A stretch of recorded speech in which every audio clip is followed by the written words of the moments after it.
Hi, good morning everyone, especially to our awesome facilitators dan juga kepada KP-KP Bahasa Inggeris yang terlibat dalam kursus kita yang happening ni.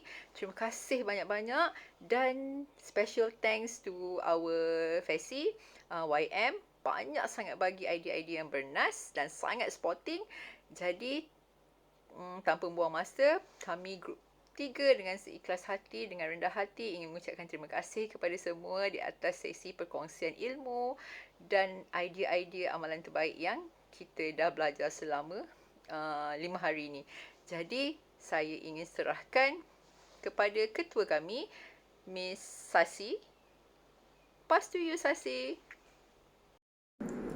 Hai, selamat pagi semua. Kami dari kumpulan 3, 360 Future Leader.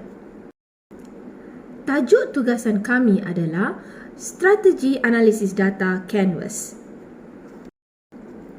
Presentation kami hari ini akan merangkumi nombor 1, Introduction, nombor 2, Profil sekolah yang dipilih, nombor 3, Objektif, nombor 4, Profil guru, nombor 5, Analisis PBD, nombor 6, Analisis SKPMG2, nombor 7, Graf, nombor 8, SPECT, nombor 9, OPPM dan akhir sekali, Quadrant. Tanpa membuang masa, saya akan memperkenalkan ahli-ahli kumpulan saya yang hebat-hebat. Okay, number 1 will be me, Saksi Reka Kandasamy dari daerah Petaling Perdana. Number 2, Cikgu Arni Ardiana Arbak dari PPD Hulu Langat. Nombor 3, Kue Ni Ngang dari PPD Petaling Utama. Nombor 4, Nur Azlinda, Cikgu Nur Azlinda Suhaimi dari PPD Kuala Langat. Dan akhir sekali, Cikgu Amira Akhia dari Petaling Perdana juga. Seterusnya, saya akan pergi ke sekolah yang dipilih. Sekolah yang kami pilih ini terletak di kategori sekolah bandar. Jumlah guru yang mengajar di sekolah ini adalah seramai 96 orang dan jumlah murid ialah seramai 2,022 orang. Besar sekolah ni. Next, our objective. Objektif kami ialah untuk meningkatkan kualiti pengajaran guru-guru BI di sekolah A. Dan yang keduanya, membudayakan Professional Learning Community, PLC. That's all from my part. Next, Cikgu Arni will continue. Terima kasih diucapkan kepada Sasi. Bersama-sama ini disertakan data maklumat guru yang mengajar subjek Bahasa Inggeris dan guru option Bahasa Inggeris bagi tahun 2021. Daripada maklumat ini, kita boleh lihat bahawa terdapat seramai 13 orang guru yang mengajar Bahasa Inggeris di sekolah ini. Daripada 13 orang guru yang mengajar Bahasa Inggeris di sekolah ini, 8 orang guru adalah option Bahasa Inggeris. Dan selebihnya 5 orang guru bukan option Bahasa Inggeris. 1 orang guru adalah option Sains, 2 orang guru option Pendidikan Cina dan 2 orang guru lagi adalah option Pendidikan Muzik. Seterusnya, kita lihat kepada tahap penguasaan proficiency yang telah pun dikuasai oleh guru-guru ini. Daripada dapatan ini, kita dapat lihat bahawa 5 orang guru telah pun mencapai tahap penguasaan C1 proficiency di dalam ujian yang mereka pernah duduki, iaitu ujian CPT dan juga APTIS. Seterusnya, 3 orang guru mendapat band 3 di dalam ujian MUET dan juga APTIS. Seterusnya ialah 2 orang guru yang mendapat B2 di dalam ujian APTIS dan seorang guru yang mendapat band 4 di dalam ujian MUET dan 1 orang guru yang tidak pernah menduduki mana-mana ujian kerana beliau adalah di bawah program Pito BI tambah option.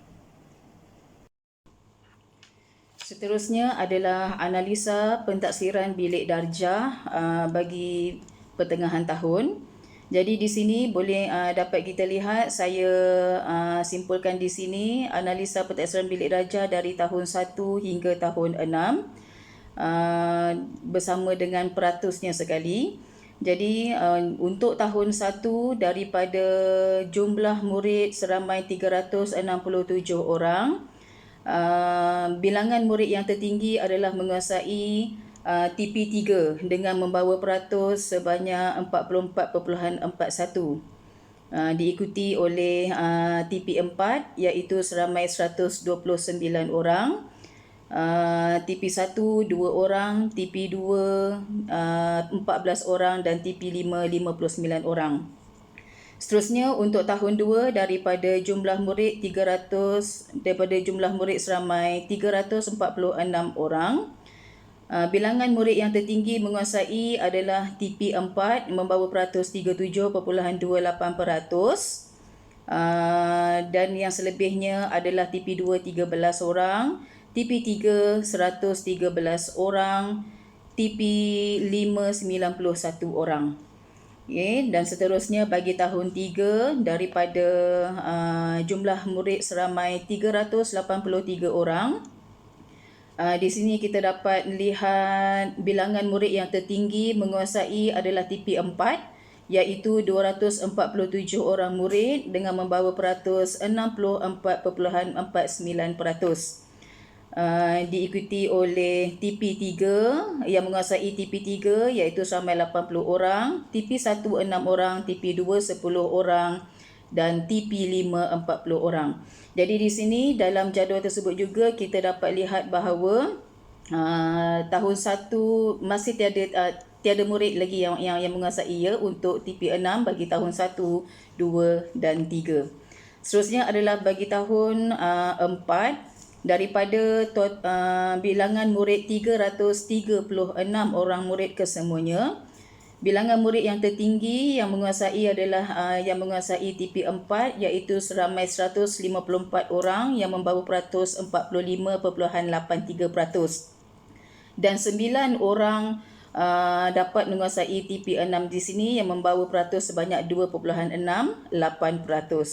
Seterusnya bagi tahun 5 daripada jumlah murid seramai 316 orang, bilangan murid tertinggi yang menguasai juga adalah di TP4 iaitu 144 orang yang membawa peratus 45.57. Seterusnya diikuti oleh TP2 22 orang, TP3 91 orang dan TP5 59 orang. Seterusnya adalah bagi tahun 6 pula. Daripada jumlah keseluruhan murid dari 329 orang murid, bilangan murid yang tertinggi juga adalah di TP yang menguasai TP4 iaitu seramai 131 orang yang membawa peratus 39.82. Dan di sini kita lihat 13 orang menguasai TP6 bagi dengan peratus 3.95. Itu saja pembentangan daripada saya dan saya serahkan seterusnya kepada rakan saya iaitu Kui. Terima kasih Cikgu Ani. Sekarang marilah kita lihat satu lagi data. Jadual ini menunjukkan analisa skor SKPGM2 Guru BI tahun 2020 berdasarkan aspek-aspek dalam instrumen SKPGM2. Terdapat 13 orang guru BI di sekolah A. Di bawah jadual ini terdapat skor sebenar ataupun purata skor bagi setiap aspek. Berdasarkan data yang didapati, kumpulan kami melukis graf analisis jumlah bagi mencari mana satu aspek yang mempunyai jumlah yang paling besar berbanding dengan skor wajaran. Selepas melukis graf jumlah, kami dapati majoriti guru BI sekolah A agak lemah dalam aspek 441, iaitu guru mendorong minda murid dalam melaksanakan aktiviti pembelajaran. Aspek yang kedua lemah, ialah murid melibatkan diri dalam proses pembelajaran secara berkesan. Memandangkan aspek 441 ialah aspek yang paling lemah, kumpulan kami telah mencadangkan beberapa aktiviti atau program penambahbaikan yang sesuai bagi meningkatkan skor guru BI sekolah ini bagi aspek 441. Okay, thank you Mr. Kueh, and it's my turn to present. Okay, by the way, I'm Teacher Linda. Alright. Okay, bahagian saya ni akan fokus kepada spec. Okay, spec. As we know, spec ni kita guna untuk kita merancang program penambahbaikan yang boleh digunakan kita sebagai middle leader. Jadi ini adalah satu tools yang kami rasa sangat sesuai untuk kami tackle permasalahan dan isu yang kami bentangkan sebentar tadi. Okey. Jadi, setelah kita merujuk kepada graf yang Mr. Kueh sediakan tadi, kami dapati jurang yang tertinggi, yang terbesar adalah pada 4.4.1. Okey, jadi kami dah susun accordingly ikut mana jurang yang terbesar sehinggalah yang paling kecil jurangnya. Jadi kami ambil ini daripada instrumen SKPMG.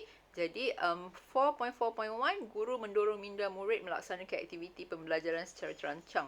Maknanya guru-guru di sekolah A, okey, jurang yang kena kita tutup atau kita kecilkan jurangnya ialah pada instrumen ni 4.4.1. Kemudian diikuti 4.6.1, 4.4.2 dan seterusnya. Jadi, kami dah sediakan spek untuk semakan program sekolah apa yang telah kami jalankan. Okey, jadi program kecemerlangan sekolah yang dilaksanakan berdasarkan isu tadi. Okey, nombor 1, program motivasi. Kedua, mesyuarat berkala. Ketiga, PLC berkala. Di sini termasuk sekali lesson study, coaching, learning walk, semua termasuk dalam PLC berkala ni. Keempat, online discussion tentang pencapaian murid. Di sini program ni akan berterusan. Maknanya bukan dibuat secara tahunan ke bulanan ke, no. Online discussion ni berterusan, maksudnya ia akan sentiasa berlaku. Bila ada isu, online discussion ni akan sentiasa guru-guru jalankan secara online. Okey, kemudian penilaian oleh murid tentang pembelajaran mereka, questionnaire. Okey, maksudnya cara ni kita dapat melakukan refleksi sendiri.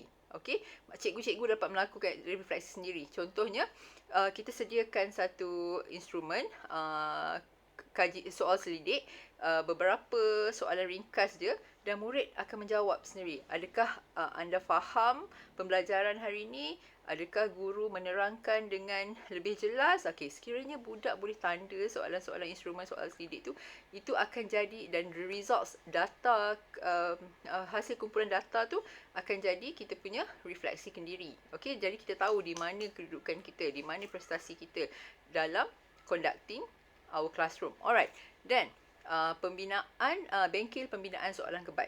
Okey, ini pun salah satu program kecemerlangan yang dilaksanakan. Okey, jadi sekarang lepas bila kita dah tengok semua kita punya program-program ni, barulah kita boleh semak tengok yang mana berkesan based on data-data kita ni, yang mana patut kita hapuskan, yang mana patut kita kekalkan.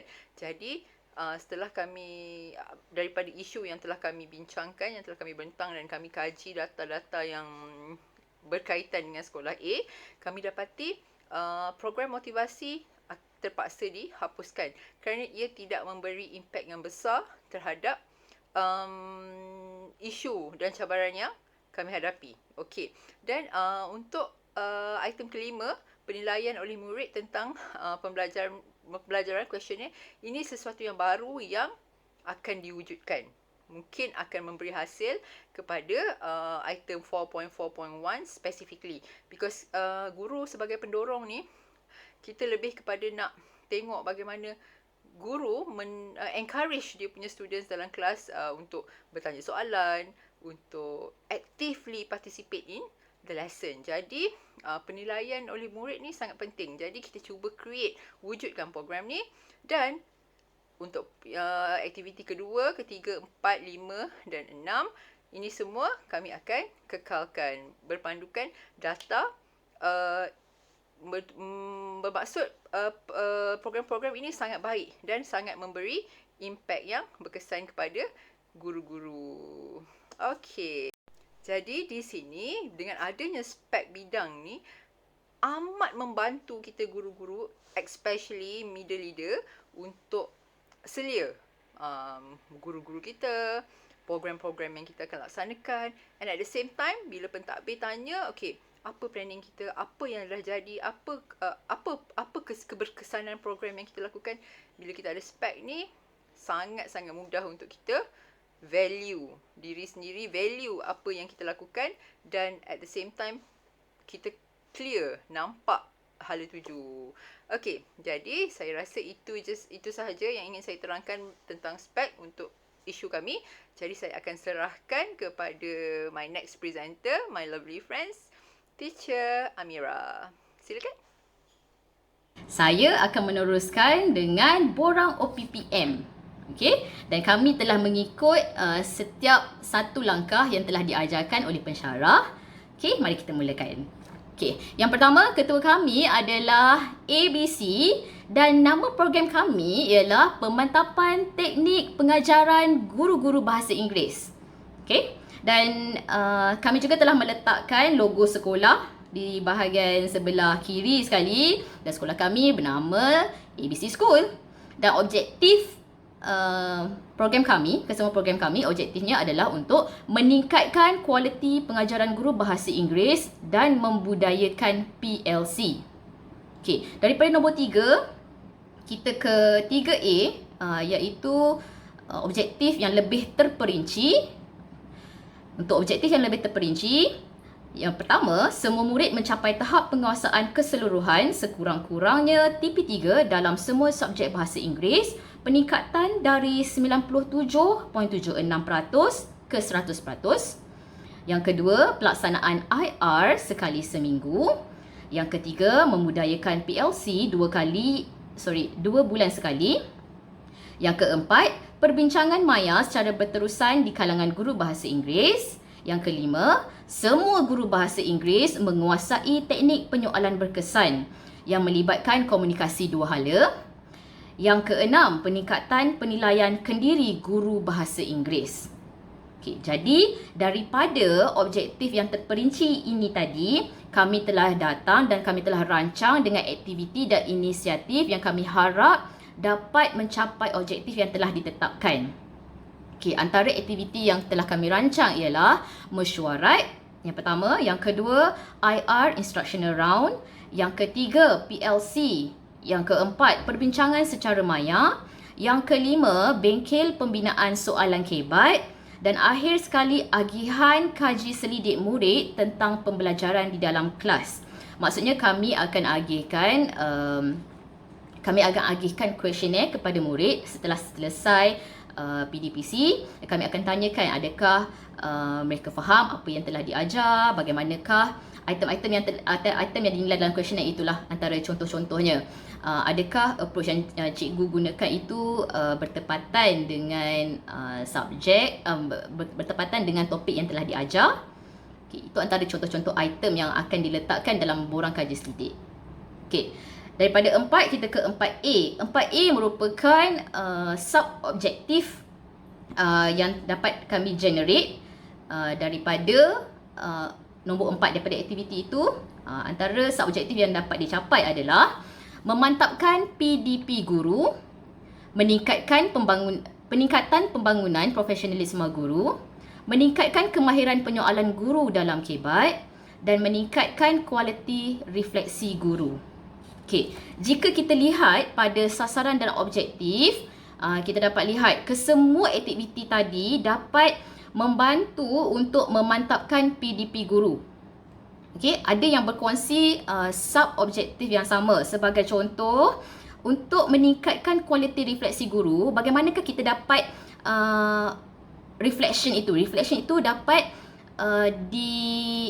diperoleh melalui instructional round, melalui agihan kaji selidik murid tentang pembelajaran. So daripada lepas guru itu dapat questionnaire, so dia boleh membuat refleksikan diri. Oh, rupanya murid aku tak faham. Oh, rupanya approach aku tak sesuai dengan level student. Okay, so kita dapat lihat setiap tick yang ditanda pada sasaran objektif itu, bagaimana setiap aktiviti itu aim untuk mencapai objektif yang telah ditetapkan. Okey.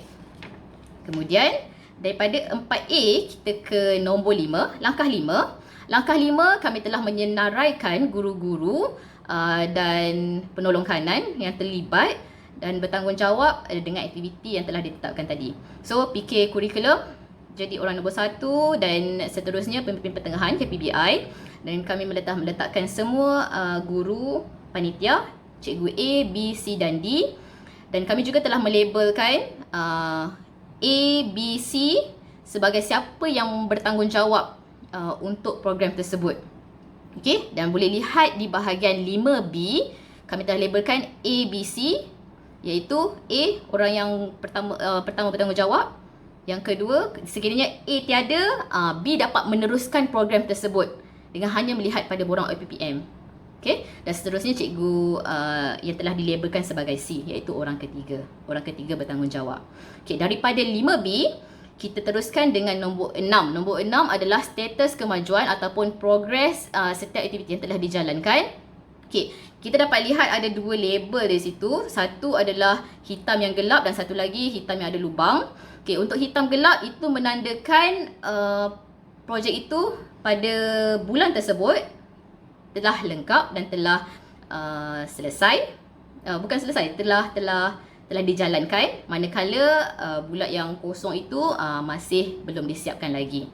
Okey, saya rasa itu saja daripada grup kami untuk borang APPM. Seterusnya, kita akan melihat bagaimana pelaksanaan kesemua program yang telah dirancang ini dapat dihubungkaitkan dengan 4 kuadran dan 14 kompetensi seorang pemimpin pertengahan. Okay, seterusnya, kita akan menjawab soalan bagi kuadran manakah yang PP perlu lebih cenderung bagi memastikan kesemua aktiviti dan program yang telah dirancang berjalan dengan lancar. Kami telah bersepakat untuk memilih kuadran melaksanakan strategi, dan kompetensi yang digunakan adalah komunikasi, dan pemimpin pertengahan perlu melunakkan komunikasi dengan anak buah serta pemimpin atasan iaitu guru besar. Dan kita dapat lihat bagaimana pemimpin pertengahan membangunkan kapasiti. Kapasiti itu sendiri maksudnya keupayaan warga sekolah, guru-guru serta pemimpin-pemimpin di atas. Jadi kapasiti ini melibatkan pengetahuan, kemahiran dan sikap. Okey, dan seterusnya KP menjalankan peranan sebagai pemimpin yang proaktif. Dia merancang banyak program, dan kita juga dapat lihat perkongsian ilmu dari segi adanya PLC dan instructional round, dan ada perbincangan yang ongoing secara berkala bagi memastikan kualiti dan objektif organisasi itu sendiri tercapai, bagi menyelesaikan masalah yang kita dapat kenal pasti di awal peringkat tadi. Okey, itu sahaja daripada kumpulan kami. Terima kasih.